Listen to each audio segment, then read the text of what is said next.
إن الله وملائكته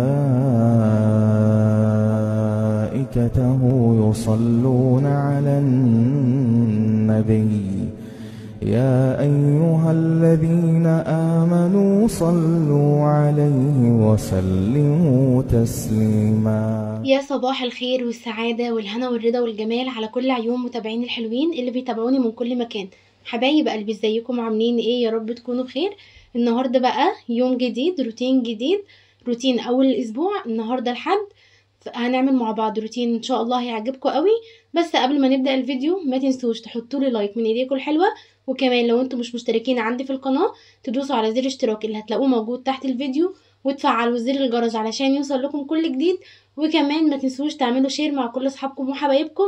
ويلا بينا بقى نسمي الله ونشوف الروتين بتاعنا النهارده هنعمل فيه ايه مع بعض. اول حاجه ببدا بيها طبعا انتوا عارفين الغسيل، بحيث نسيب الغساله شغاله مع نفسها على ما احنا نخلص الشقه بقى، سواء صاله سواء اوض سواء هنلمع اي حاجه، بتكون الغساله خلصت. طبعا بغسل الالوان لوحدها والابيض لوحده.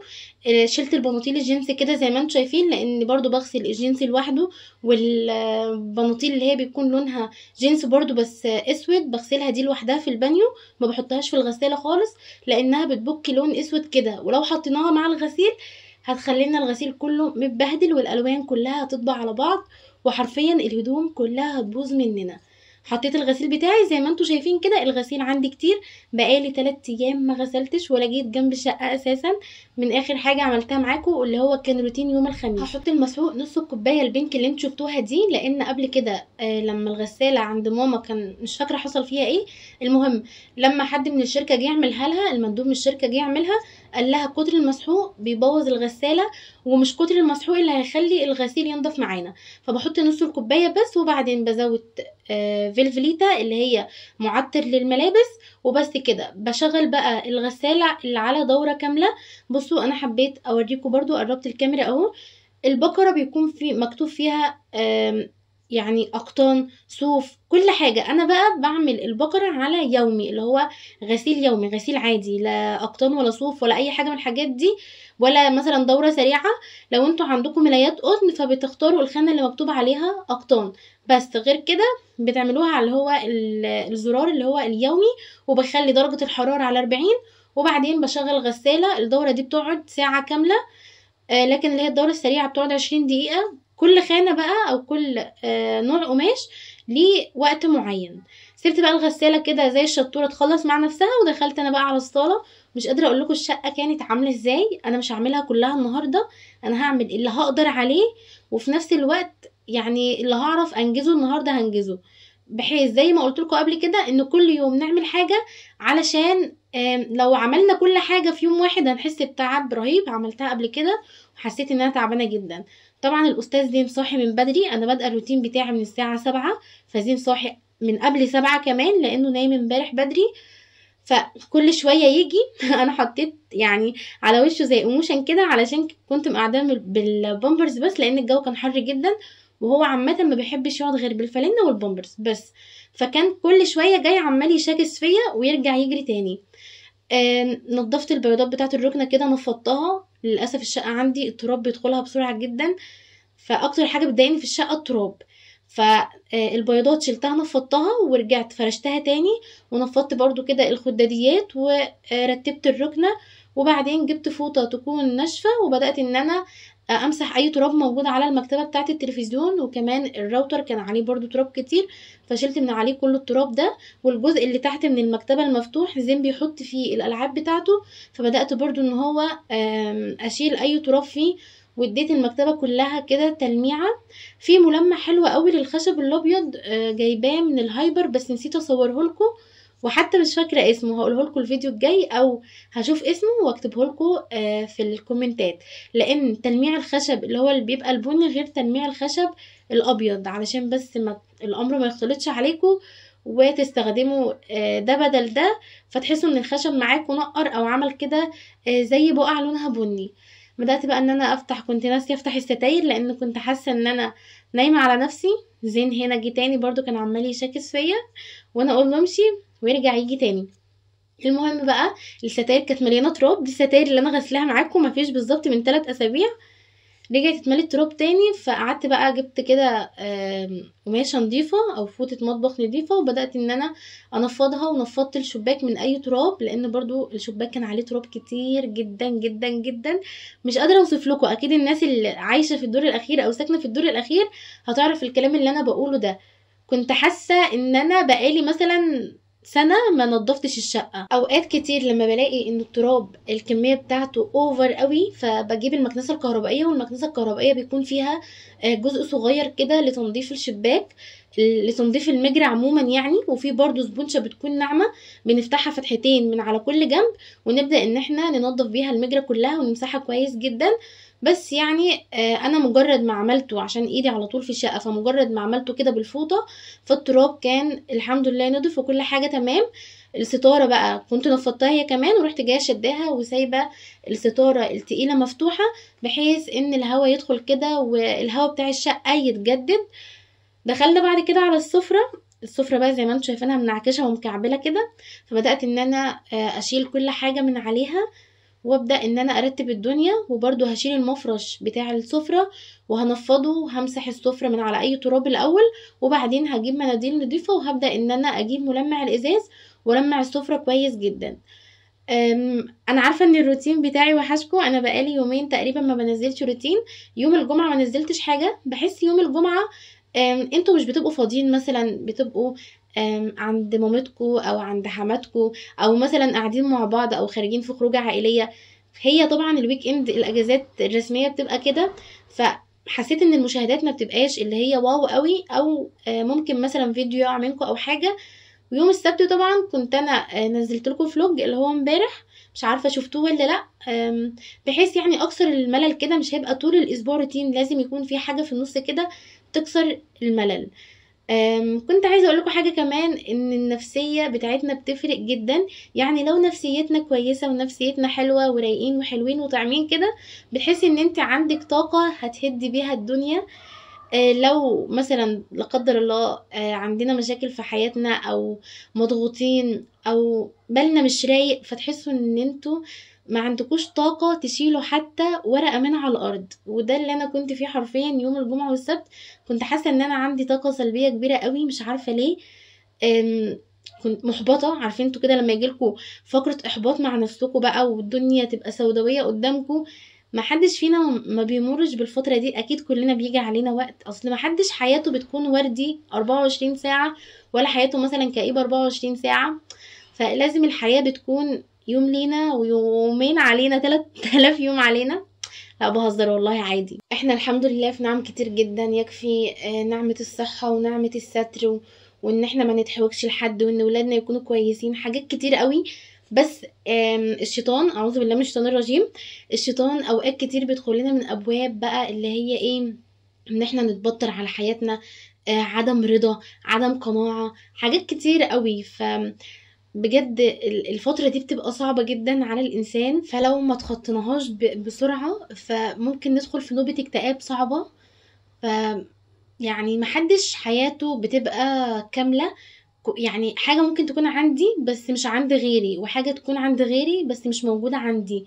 فهو كده ربنا مرتبها، يعني ترتيبات ربنا غيرنا طبعا. كل واحد واخد حقه 24 قيراط. ممكن حد يكون واخد رزقه صحة، حد واخد رزقه ستر، حد واخد رزقه ان اولاده يكونوا مثلا صالحين بارين بيه، يكونوا كويسين. حاجات كتير، حاجات كتير قوي يعني. خلصت بقى السفرة، عايزه اقول لكم ان هي برضو كانت مليانه تراب كتير قوي، بس المفرش الحمد لله كان نضيف يا دوب، بس كان ايه مثلا عليه هبو تراب بسيط كده. فبدات ان انا اشيله انفضه، وبعدين مسحت السفرة بفوطة تكون مش مبلولة علشان اشيل التراب الاول، وبعدين جبت ملمع جلاسي وبدأت ان انا المع بمنديل كويس جدا. وكان في ثواني الازاز بتاع السفرة نضف، ولو كان في اي بقعة اتشالت وبقى بيلمع وجميل. بعدين بقى قررت ان انا اشيل السجاد، لان ده ما بقاش سجاد شقة. عارفين انتوا السجاد اللي بيفرشوه في الافراح اللي هي بتبقى في الشوارع، اللي هو بيبقى لونه ازرق ده؟ هو ده تقريبا بقى زي سجاد شقتي بالظبط، من كتر اللي زينة عامله فيه. انا بجد قلت لا، السجاد كده هيتبهدل، فحرام، وكمان الجو حر. والشقه سيراميك، فقلت يلا بينا بقى نتشجع كده ونشيل السجاد بتاع الشقه. انا طبعا لسه ما شلتش غير السجاد بتاع الصاله. هبدا يعني انا لميته كده، حطيته بقى في البلكونه، هبدا ان انا انفضه وبعدين اعمل له التنظيف الجاف واسيبه يتشمس كويس جدا في البلكونه، وبعدين ابرمه كده تاني واحطه في اي اوضه او في يعني مكان ما بعينه، علشان انا مش هفرشه تاني كده خلاص غير بقى على الشتاء وعليكم خير. وبما اني اتشجعت وشلت السجاد، فقلت يلا بينا بقى ناخد خطوه البوت تريننج. هنزل اجيب البوت الزين اليوم اللي هيبقى عندنا فيه نادي. هنعدي كده انا وهو على اي مكان بيبيع بوتي، ونجيب بوتي حلوه كده، ونبدا بالتدريج واحده واحده ان احنا نقلع البامبرز حتى لو بالنهار، بس هنلبسه بالليل ده الاكيد يعني. فهقعد ان انا مثلا اسمع فيديوهات بقى، اشوف اول خطوه المفروض اعملها ايه، لان ده طبعا حاجه لسه جديده عليا، فانا مش عارفه اتعامل معاها ازاي بصراحه.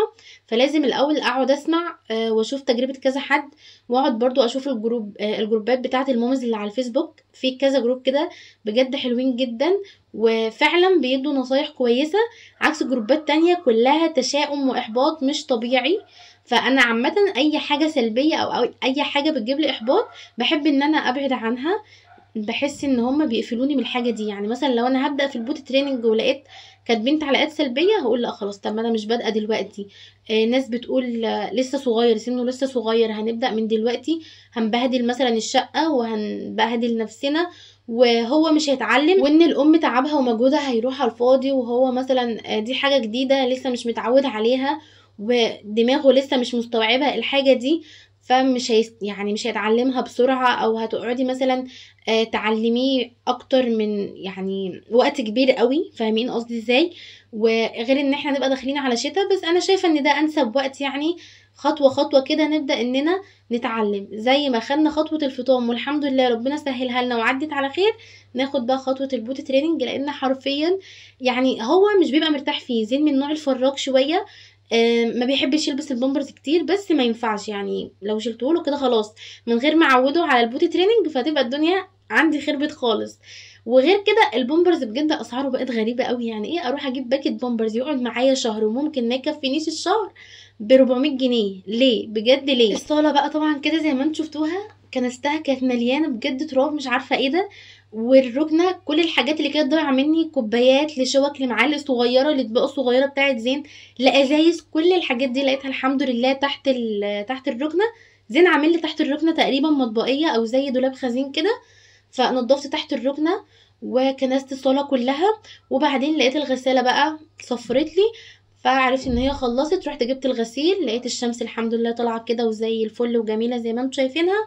فقلت يلا بينا بقى نحط الغسيل على الحبل وبعدين نبقى نرجع نشوف هنعمل ايه، لان انا لسه طبعا طالما كنست همسح.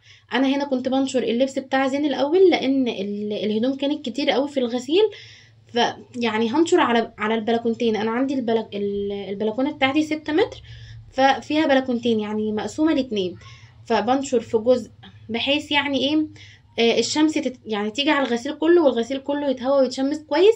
ما بكربصش او ما بحطش الغسيل كله في بلكونه واحده، لا انا بحطهم على بلكونتين يعني بالتساوي كده. فنشرت الهدوم بتاعت زين في جنب هي والتيشيرتات بتاعت احمد، وباقي الهدوم بقى بتاعتي وبتاعت احمد برضو، بس كانت هدوم خروج وهدوم بيت برضو، هنشرهم على او في البلكونه التانية. وكنت امبارح برضو الهدوم بتاعت النادي بتاعت زين المايو والبورنوس، نسيت اوريكم البورنوس بتاع زين، بورنوس كده كتكوت في نفسه قوي على شكل فيل، كان احمد جايبهوله قبل ما يتولد، كنت رايحه اشتري له بورنوس على اساس ان هو ما عندوش، فانا برتب له الدولاب بتاعه فلقيته، فهوريه لكم ان شاء الله المره الجايه. شكله حلو قوي، وكمان احمد كان جايبه تقريبا ب 150 جنيه، فشكله تحفه. عارفين انتوا طبعا فرحه الطفل الاول مجرد بس ما بتعرفي ان انت حامل، فبتبداي بقى تجهزي وتجيبي لبس، وبيبقى عندك بقى نشاط وطاقه وحيويه ان انت تجيبي حاجات كتير قوي. فاحنا كنا كده بالظبط. خلاص بقى نشرت الغسيل ورحت جايه شايله من عليه الستاره علشان يتشمس، انا مش بسيب عليه الستاره غير وانا بنشر بس. رحت بعد كده بقى جبت جردل المسيح، ده جردل المسيح اللي انا كنت جايباه في الجهاز بتاعي التاني، اللي هي الموب اللي لسه طالعه جديده الحمد لله. اسمها ايه اللي هي لونها رصاصي دي اللي بنمسح بيها الارض، اتقطعت كده فمحتاجه لها غيار. فطبعا مش هعرف استخدمها غير لما اجيب لها غيار تاني، او لما اروح النزهه هجيب واحد تاني واخليه عندي احتياطي زي ما قلت لكم قبل كده. فده بقى اللي انا كنت داخله بيه في الجهاز بتاعي، ما كانش موجود غيره عامه، وده كان انضف نوع، كان ده النوع التركي، وكان وقتها غالي بس انا مش فاكره كان بكام، بس كان وقتها اغلى نوع. هو بينضف وكل حاجة، بس عشان مثلا تجيبي تحت السفرة او تجيبي تحت الركنة هيبقى بصعوبة جدا، ولازم توطي بقى، وحاجات كتيرة كده فيها وجع ظهر ومرهم فولتارين علشان ظهرك بعد كل مسحة. فبصراحة الموب التاني اللي لسه طالعة جديدة تكسب، تاخد 10/10 من حيث كل حاجة، وبتنضف اكتر من ده بكتير. هو ده برضو ليه غيار كده بيبقى جاي معاه، وقت ما الشرشوبة دي او مثلا القماشة بتاعت العصاية بتتبهدل، بتبدأ ان انت تشيليها وتغيريها براحتك جدا. حاجة كمان، الجردل ده تقيل لوحده اساسا من غير ما تحطي فيه مية ولا اي حاجة. متخيلين بقى لما نحط فيه مية انا مش قادرة اشيله، فببدأ ان انا بزقه كده برجلي، لكن التاني خفيف حتى بعد ما نحط فيه المية بيبقى خفيف. غير ان هو بيبقى ليه فتحة من تحت، بعد ما بتخلصي المسيح بتروحي جايه شايله السداده دي او الغطا ده، والميه كلها بتتسرب وبتنزل من غير بقى ما تكبي ولا تشيلي ولا تتعملي ولا تتعبي نفسك. لكن ده لازم تشيليه كله ترفعيه علشان تنزلي الميه وترجعي تغيري الميه تاني. فبجد لا، مفيش مقارنة. الموب التانية يا جماعة احسن بكتير، وتوفر علينا وقت ومجهود وصحة. بتمسحوا بالمساحة دي او بالعصاية او بالشاشوبة دي، فلازم تكونوا بتضغطوا كويس قوي علشان السيراميك ينضف، او لو في اي بقعة او حاجة متبهدلة تنضف. لكن الموب التانية مجرد ما بتمشي عليها مشيتين كده رايح جاي خلاص هي نطفت، مبقاش في اي حاجة على السيراميك. السيراميك بيلمع.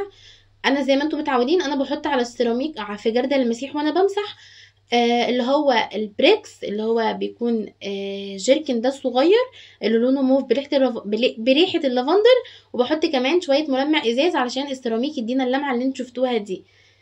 مسحت بقى وخلصت الحمد لله. شغلت المروحة طبعا علشان الارض يعني تنشف، السيراميك ينشف، عشان الاستاذ زين ما يقعش يتزحلق، لان امبارح خلاني باخد دش وراح جاي فاتح الباب وداخل يجري، فطبعا السيراميك بتاع الحمام كان كله متبهدل ميه، فوقع على دماغه. انا قلت بعد الشر حصل له حاجه كبيره. عارفين انتوا فيلم الليمبي 8 جيجا لما كان رايح يجيب العزال بتاعه بتاع الشقه بتاعته الجديده، والواد رمى قشر الموزه واتزحلق؟ ده كان شكل زين بالظبط. بجد انا من كتر ما انا اترعبت انا قعدت اصوت في الحمام. فزين ده عامل لي قلق في حياتي عموما.